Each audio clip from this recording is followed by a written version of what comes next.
میری بیوی مجھے روز فون کرتی اور کہتی ابو جی مجھے بہت مارتے ہیں، مجھے اپنے ساتھ لے چلو۔ میں حیران رہ جاتا کیونکہ میرے ابو بہت نرم مزاج اور مذہبی، وہ ایسا کچھ نہیں کر سکتے۔ میں نے ابو کو فون کیا تو انہوں نے کہا تیری بیوی جھوٹ بولتی ہے، خود آ کر دیکھ لے۔ میں روز روز کی اس پریشانی سے تنگ آ گیا۔ ایک دن میں اچانک گھر آیا۔ جب میں نے گھر میں قدم رکھا تو میں نے دیکھا کہ میری بیوی اور ابو ایک دوسرے کے ساتھ بیٹھے بات کر رہے تھے۔ میں نے ان دونوں سے کہا ابو رکھا کا خیال رکھیے گا، اور رکھا تم بھی ابو کا خیال رکھنا، تم دونوں یہاں ایک دوسرے کا سہارا بنو گے۔ میں بیرون ملک جا رہا ہوں، مجھے وہاں کسی قسم کا تناؤ نہیں ہونا چاہیے۔ دونوں نے سر ہلا کر اتفاق کیا۔ ابو نے سر ہلا کر بیٹی جیسی ہے، میں اس کے ساتھ کوئی غیر کی کوشش کروں گا، بلکہ اس کا پورا خیال رکھنے کی کوشش کروں گا۔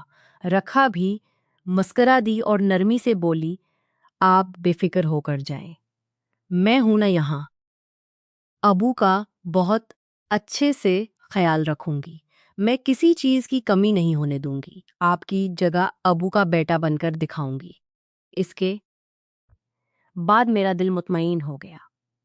میں نے دل میں اللہ کا شکر ادا کیا کہ میرا خاندان عام روایتی گھروں جیسا نہیں ہے، جہاں ساس بہو یا سسر بہو کے رشتوں میں تلخی اور کڑواہٹ ہوتی ہے۔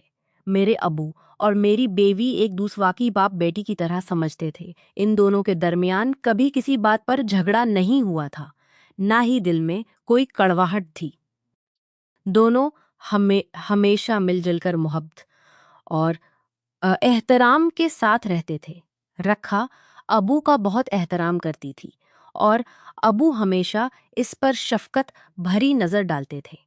میں باہر جا رہا تھا اور مجھے معلوم تھا کہ یہ دونوں ایک دوسرے کا سہارا بن جائیں گے، پھر بھی میں نے ان دونوں کو سمجھانا ضروری سمجھا۔ شاید دل کو تسلی کرنا چاہتا تھا، یا پھر بیرون ملک جانے والے یا پھر بیرون اوقاس جانے والے ہر شخص کی پتہ نہیں پیچھے سب ٹھیک رہے گا۔ ڈر تھا کہ پتہ نہیں پیچھے سب ٹھیک رہے گا یا نہیں۔ کچھ دن بعد میں بیرون ملک روانہ ہو گیا۔ جہاز نے آسمان میں اڑان بھری تو کھڑکی سے باہر دیکھتے ہی میری آنکھیں نم ہو گئیں۔ دل میں ایک دعا تھی کہ اللہ میرے پیچھے چھوڑے گئے رشتوں کو اپنی حفاظت میں رکھے۔ میں نہیں جانتا تھا کہ اپنے پیچھے کون سی آزمائشیں چھوڑ کر جا رہا ہوں۔ روز روز کا تناؤ میرے دماغ کو بری طرح متاثر کر دے گا، اور جو میں 5 سال کے لیے جا رہا تھا، نہیں جانتا تھا کہ 1 سال کے اندر ہی مجھے واپس آنا پڑے گا۔ جب میں وہاں پہنچا تو میں نے ہر مہینے ایک مقررہ رقم رکھا کے اکاؤنٹ میں بھیجنی شروع کر دی۔ یہ رقم اس کے ذاتی خرچ اور گھر کی چھوٹی موٹی ضروریات کے لیے ہوتی تھی۔ ابو کا کھانا پینا، ادویات اور گھر کے بڑے خرچوں کے پیسے میں الگ سے ابو کے اکاؤنٹ میں بھیجا کرتا تھا۔ میرا دل گھر کی طرف سے بالکل مطمئن تھا، کیونکہ مجھے یقین تھا کہ دونوں ایک دوسرے کا خیال رکھ رہے ہیں۔ ابو اور رکھا واقعی ایک دوسرے کا سہارا بن گئے تھے۔ رکھا گھر کو سنبھال رہی تھی، ابو گھر کو سنبھال رہی تھی۔ ابو کی ادویات کا خیال رکھتی تھی اور ان کے کھانے پینے کا وقت مقرر کر دیا تھا۔ ابو بھی اس پر فخر کرتے تھے اور ہر فون پر کہتے اور ہر فون خوش رکھے، تم نے بہت اچھا انتخاب کیا ہے، اللہ تمہیں خوش رکھے۔ ادھر میں دل لگا کر کام کر رہا تھا، مگر میں پوری ایمانداری اور محنت سے کرتا تھا، کیونکہ پیچھے سے کوئی پریشانی نہیں تھی۔ اس لیے میں پورا دھیان اپنے کام پر ہی دے پاتا تھا۔ مالکان کو میرا کام پسند آنے لگا تھا اور وہ مجھ سے خوش رینٹینٹ میں بدلیں اور شیئر کریں، اور وہ مجھ سے خوش رہنے لگے تھے۔ دیکھتے حالات بدلنے لگے۔ صرف 7 مہینوں کے وقت میں مجھے بار میری تنخواہ میں اضافہ ہوا۔ یہ سب میرے لیے کسی نعمت سے کم نہیں تھا۔ میں پہلے سے زیادہ محنت کرنے لگا تھا کیونکہ مجھے معلوم تھا کہ یہ سب میرے گھر والوں کی دعاؤں کا نتیجہ ہے۔ میں اپنی ہر کامیابی کی خبر سب سے پہلے ابو کو دیتا تھا۔ میں انہیں فون کر کے بتاتا تو وہ خوشی سے دعا دیتے اور کہتے اللہ تمہیں ترقی دے۔ اس کے بعد میں رکھا کو بتاتا، وہ بھی میری کامیابی سن کر بہت خوش ہوتی اور کہتی دیکھیں اب جلد ہی اس قابل ہو جائیں گے کہ واپس انڈیا جا کر اپنا کوئی کاروبار شروع کر سکیں۔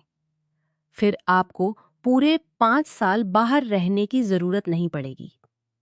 اس کی خوشی دیکھ کر میں بھی مطمئن ہو جایا کرتا تھا۔ وہ مجھ سے کتنا پیار کرتی تھی اور میری کتنی انتظار کر رہی تھی۔ میں یہ بات اچھی طرح جانتا تھا۔ مجھ سے دور رہنا اس کے لیے بھی بہت مشکل تھا، مگر میں یہ سب کچھ اس کی بھلائی اور ہمارے آنے والے بچوں کے لیے ہی تو کر رہا تھا۔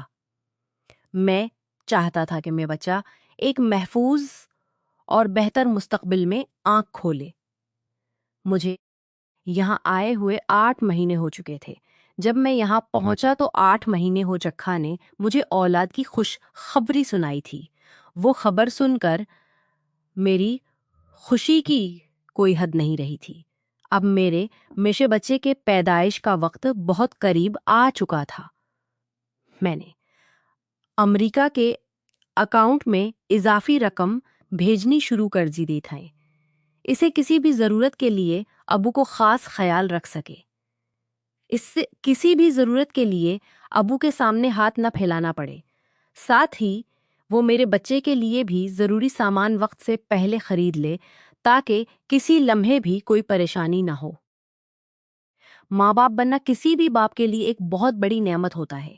میں بھی اپنے باپ کے لیے ایک بہت بڑی نعمت ہوتا ہے۔ میں بھی اپنے آنے والے بچے کے بارے میں سوچ کر بہت خوش ہوتا تھا۔ میں اکثر راتوں کو جاگ کر یہی سوچتا رہتا تھا کہ میرا بچہ کیسا ہوگا، وہ کس پر گیا ہوگا، اس کی پہلی آواز کیسی ہوگی۔ میرا دل بہت چاہتا تھا کہ بچہ ہونے کے وقت میں رکھا کے پاس رہوں، میں اس کا ہاتھ تھام کر اسے ہمت دوں، اسے تسلی دوں، اس کی تکلیف کو اپنے الفاظ سے کم کرنے کی کوشش کروں، مگر حالات مجھے اجازت نہیں دے رہے تھے۔ میں روز اللہ سے دعا کرتا تھا کہ رکھا اور میرا بچہ دونوں خیریت سے رہیں اور وہ دن بھی آ جائے جب میں اپنے بچے کو اپنی بانہوں میں اٹھا سکوں۔ رکھا بھی ہر وقت مجھے اچھے وقت کی امید دلاتی۔ اس کی باتیں سن کر میرے دل میں بھی ایک امید جاگ اٹھتی ہو کہ شاید واقعی میرا بیرون ملک گھر اپنے ابو اور اپنی بیوی کے پاس واپس آ سکوں، مگر میں یہ نہیں جانتا تھا کہ قسمت میرے لیے آگے کو کون سا موڑ چھپا کر بیٹھی ہے، اور میں یہی جانتی ہے اور یہ سکون زیادہ دنوں کا مہمان نہیں ہے۔ تھوڑے دن اور گزرے کہ میرا بیٹا پیدا ہوا۔ وہ بہت خوبصورت اور صحت مند تھا۔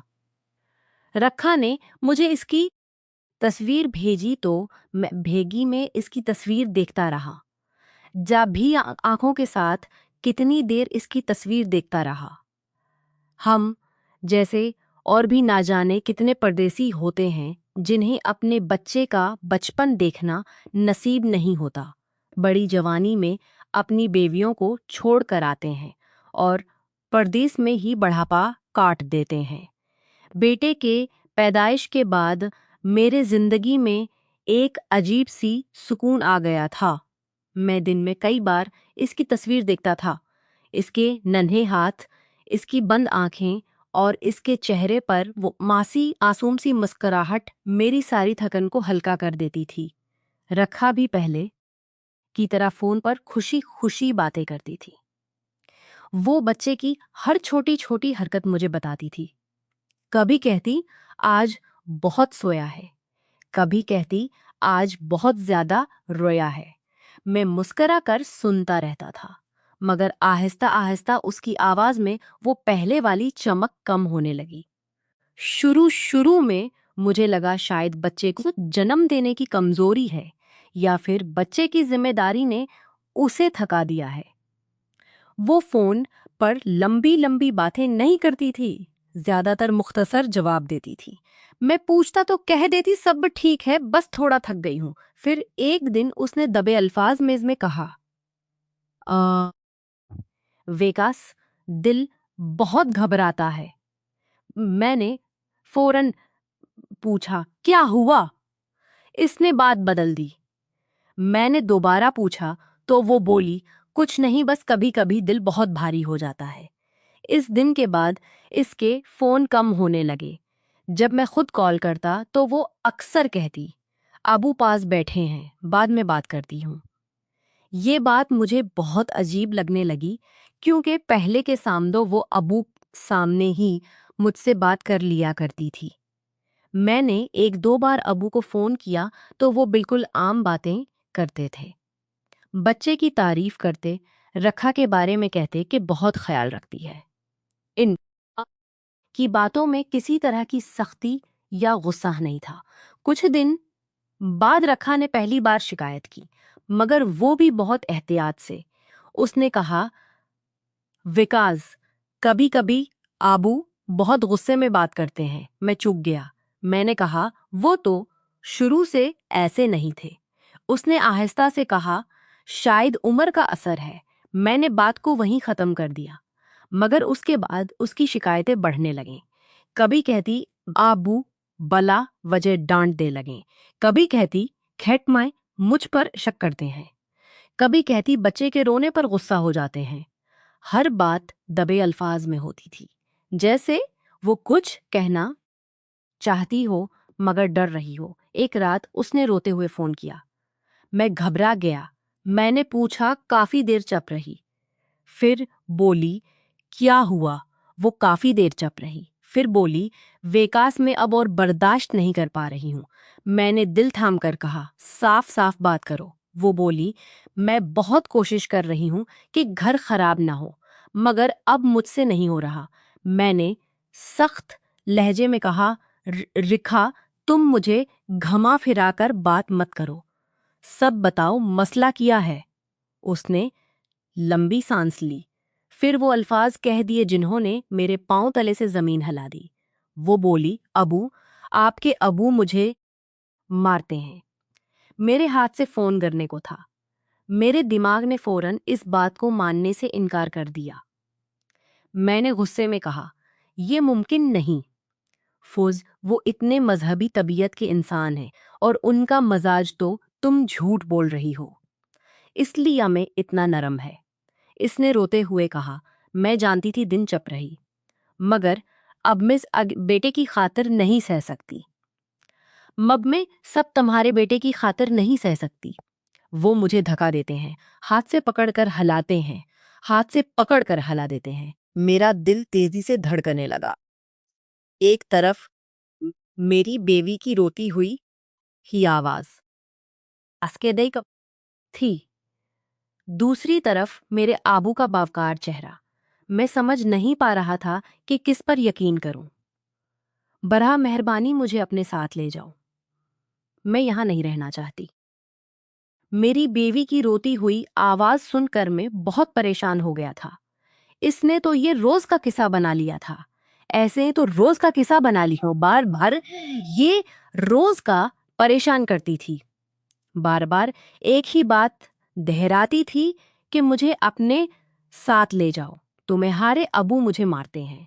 اس کے بعد حالات ایسے تھے کہ میرا پریشان ہونا بنتا تھا۔ میرے ابو بہت اچھے تھے، وہ اپنی بہو کے ساتھ کسی بھی طرح کا برا رویہ نہیں کر سکتے تھے۔ اس بات کا مجھے پورا یقین تھا، مگر میری بیوی کی بار بار ایک ہی بات نے مجھے اس بارے میں سوچنے پر مجبور کر دیا تھا۔ میرا دل چاہتا تھا کہ میں ابو سے پوچھوں، مگر شرم آ جاتی تھی۔ ابو کیا سوچتے کہ ان کا بیٹا ان پر شک کر رہا ہے، ان کی نیت پر سوال اٹھا رہا ہے۔ یہی سوچ میری زبان پر تالے لگا دیتی تھی اور میں ابو سے اس بارے میں کوئی بات نہیں کرتا تھا، مگر میری بیوی کی ہر روز کی ایک ہی رٹ سے میری پریشانی دن بدن بڑھتی جا رہی تھی۔ مجھے سمجھ نہیں آ رہا تھا کہ میں اپنی پریشانی کس کے ساتھ شیئر کروں۔ دل اور دماغ کے درمیان ایک جنگ سی چل رہی تھی۔ ایک دن میری بیوی کا فون آیا۔ اس نے کہا، بس اب بہت ہو گیا ہے، میری برداشت کی حد ختم ہو گئی ہے، میں آپ کے ابو کی مار اور نہیں سہ سکتی۔ وہ بلا وجہ ہی مجھ پر ہاتھ اٹھا دیتے ہیں، باہر سے آتے ہیں اور آتے ہی مجھے پیٹنا شروع کر دیتے ہیں۔ اگر تم روک نہیں سکتے یا مجھے اپنے ساتھ نہیں لے جا سکتے تو مجھے طلاق دے دو، کیونکہ مجھے تمہارے ساتھ نہیں رہنا۔ میں کیوں تمہارے گھر میں تمہارے بعد یہ سب سہوں؟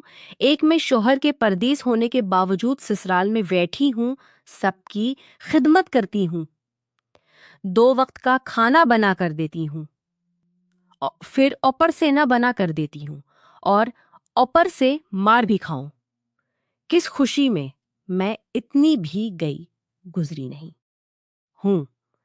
میری بی کی بات سن کر اب میرے پاس اس کے علاوہ کوئی راستہ نہیں تھا کہ میں ابو سے اس بارے میں صریح بات کروں کہ آخر وہ کیوں میری بیوی پر ہاتھ اٹھا رہے ہیں۔ وہ جس دھڑک اور اعتماد کے ساتھ یہ سب باتیں کر رہی تھی، اس نے مجھے اندر سے ہلا کر رکھ دیا تھا۔